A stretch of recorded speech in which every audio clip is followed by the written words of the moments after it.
आगे बढ़ो, जय श्री राम, मैडम आगे बढ़ो, हिंदू चैनी आगे बढ़ो, जय श्री राम।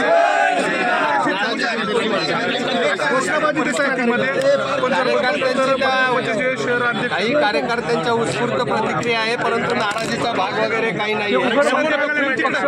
तुमच्या आमदारांनी पोस्ट केलेली आहे, त्यांचं म्हणणं आहे की या प्रवेशाबद्दल मला माहिती नाही, विचारण्यात आलेलं नाही आणि विरोध आहे त्यांचा।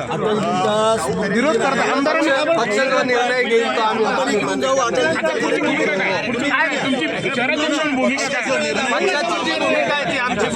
आमदार नाराजी व्यक्त करतात। पक्षाची भूमिका आहे, आमची भूमिका आहे। तुमच्या आमदार आहे भाजपच्या आणि त्या निरीक्षक आहेत, त्यांनी नाराजी व्यक्त केली। पक्षाची भूमिका ही आमची भूमिका। हिंदुत्ववादी कार्यकर्त्यांवर ती अन्यायकारक होते असं म्हणतात। असं काही दिसत नाही कुठं हिंदुत्ववादी कार्यकर्त्यांना डावलताय असं काही नाही। आमदार देवेंद्र फडणवीस यांनी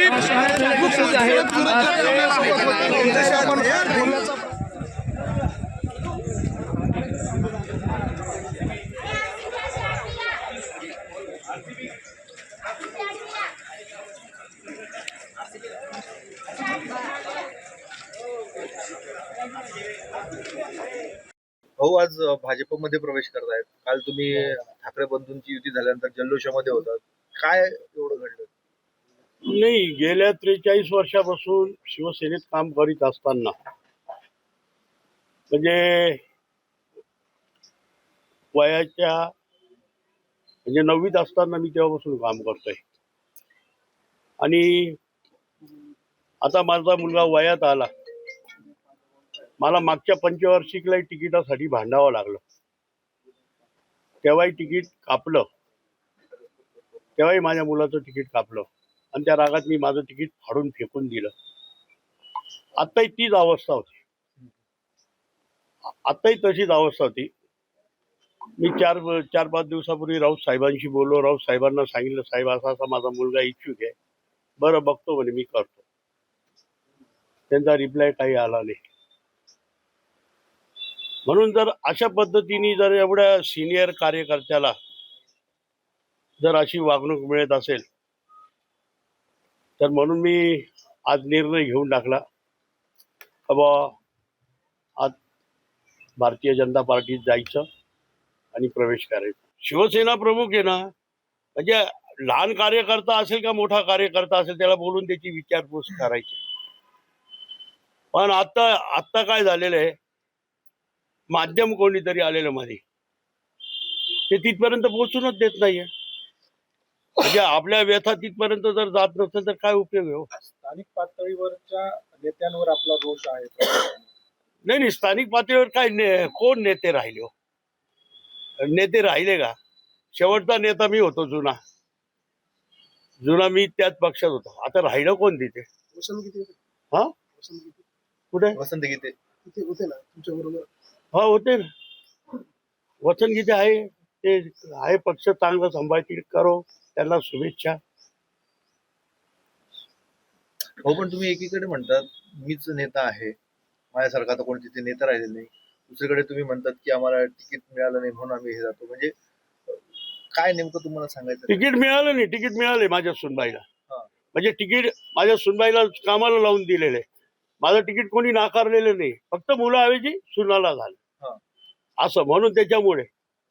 आणि आमच्या सर्वांची इच्छा होती, आमच्या इथल्या संपूर्ण नागरिकांची, तुम्ही विचारा या प्रभागातील, त्या ऋतुराजला इथं लॉन्च करा यावर्षी।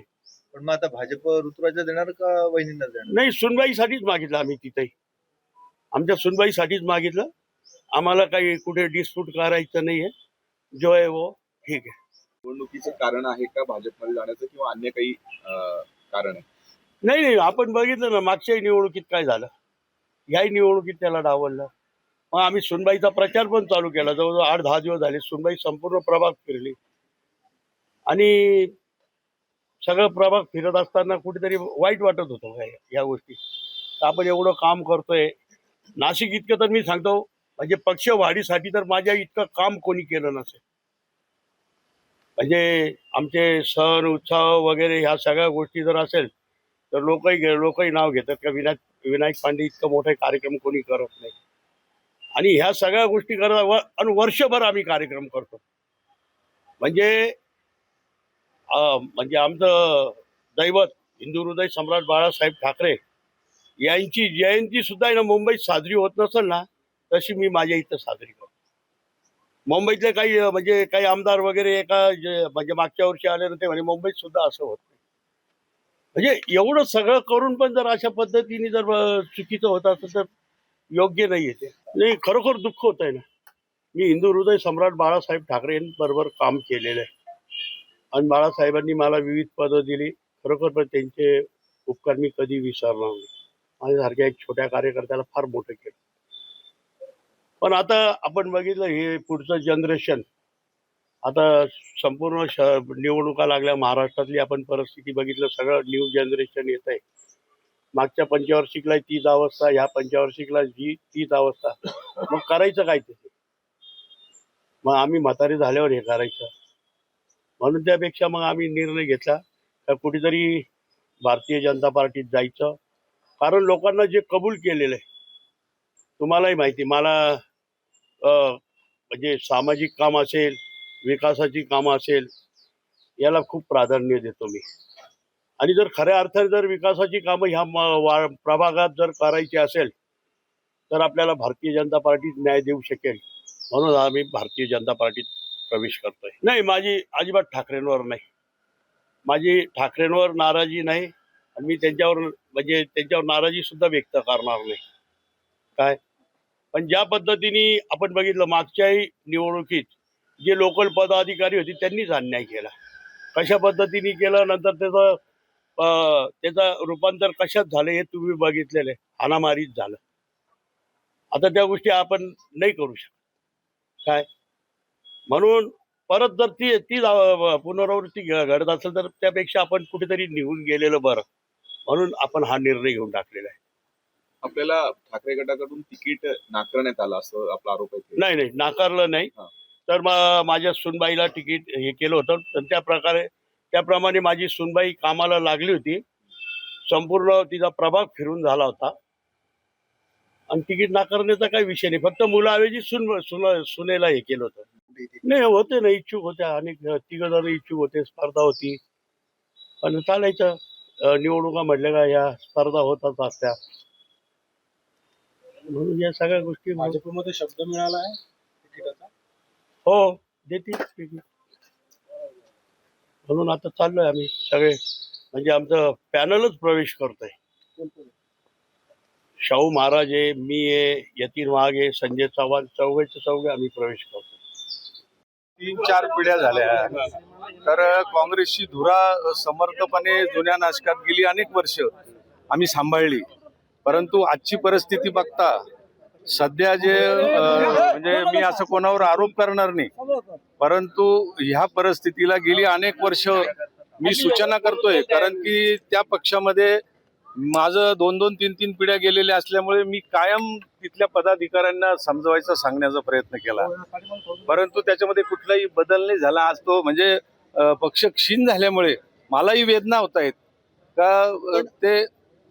अशा वेळेस क्षीण झालेल्या पक्षाला उभारी देण्याचं काम तुमचं आहे. तुम्ही म्हणता माझ्या 3-3 पिढ्या गेलेल्या आहेत. हो, तुम्ही अशा वेळेस भाजपमध्ये येतात पक्षाला वाऱ्यावर सोडून. पक्षाला अजिबात नाही. काय जे स्थानिक पदाधिकारी आहेत, हे स्थानिक पदाधिकारी गेली अनेक वर्ष, म्हणजे आता सुद्धा शेवटच्या क्षणापर्यंत मी त्यांना समजवलं का तुम्ही निर्णय घेताना पूर्वीची परिस्थिती वेगळी होती, परंतु आजची परिस्थिती ही पक्ष क्षीण झालेला आहे. कार्यकर्त्यांना सगळ्यांना विश्वासात घेतलं पाहिजे, पदाधिकाऱ्यांना विश्वासात घेतलं पाहिजे. गेली अनेक वर्ष जे लोक काम करतायत त्यांना तुम्ही घरी बसवलंय, त्यांना जर विश्वासात घेतलं नाही तर पक्ष वाढेल कसा? आज आपल्याकडे उमेदवार नाहीयेत तरी सुद्धा या लोकांनी त्याकडे दुर्लक्ष केलं आणि त्याच्यामुळे आपल्याला हा निर्णय घ्यावा लागला. तुमच्या प्रवेशाला एवढा प्रचंड विरोध होतो आहे. तुम्ही ज्यांच्या विरोधात निवडणूक लढलेले होते ते सर्व उमेदवार इथे आहेत, त्यांचे कार्यकर्ते इथे आहेत. तुम्हाला प्रवेश देऊ नये अशी त्यांची मागणी आहे. बरोबर आहे ना. म्हणजे ज्या परिसरामध्ये मी राहतो तिथं गेली अनेक वर्ष म्हणजे बीजेपीचा बेस असलेली पूर्वीपासूनची जी लोक होती तर ती तिथं आहेत. परंतु माझं काम, मी तिथं करत असलेलं सर्व कार्य म्हणजे गेली 60-70 वर्ष 80 वर्ष माझ्या वडिलांपासून, माझ्या मोठ्या भावापासून आणि मी स्वतः सुद्धा त्या लोकांसाठी काम करतो आणि म्हणून ते लोक पक्षविरहित कुठलाही विचार हे न करता माझ्या पाठीशी उभे राहतात आणि त्याच्यामुळे दरवेळेला मला ते मदत करतात आणि त्या याच्यावर आजपर्यंतची माझी वाटचाल आहे. आज त्या सर्व लोकांना मनापासून बरं वाटतंय का प्रवाहामध्ये पुढची जी पिढी आहे तर असंच जर चालू राहिलं तर त्यांची कामं होणार नाहीत आणि त्यामुळे हा निर्णय मला घ्यावा लागला. हो हो तो त्यांचा मात्र ते तिथे बाहेरच उभे आहे या सगळ्यामुळे पोलीस बंदोबस्त लावलाय मोठ्या प्रमाणात. पक्षाचं एकंदरीत आता तो त्यांचा अंतर्गत प्रश्न आहे तो त्यांनी बघावा बुवा असं. पण बंदोबस्त मध्ये प्रवेश होतोय सगळा पूर्ण मोठा बंदोबस्त लावलाय. हो आता तो ते समजवतील सगळ्यांना. आमदारांशी तुमची चर्चा झाली होती प्रवेशाआधी? ते पदाधिकाऱ्यांनी आम्हाला जे बोलवलं म्हणजे नाशिक शहरातले जेवढे पदाधिकारी आहेत बऱ्यापैकी पालकमंत्री आहेत या सगळ्यांशी बोलूनच आम्ही प्रवेश करतो ना. निरोप कोणाचा होता? मंत्री गिरीश सगळ्यांचा निरोप होता. आमदार म्हणतात पक्ष पदाधिकारी कसं बोलले तुम्ही? आम्ही पालकमंत्र्यांशी बोललो, शहर अध्यक्षांशी बोललो, इथं जे निवडणूक प्रमुख आहे त्यांच्याशी बोललो. आमदारांशी आमदार म्हणतात की या प्रवेशात मला विश्वासात घेतलं नाही. आम्ही त्यांच्याशी बोललोय म्हणजे असं काही नाही. सर्व लोक एका वेळेस हजर असताना बोललोय म्हणजे मी काही वेगळं बोलतो किंवा वेगळं सांगतो अशातला अजिबात भाग नाही.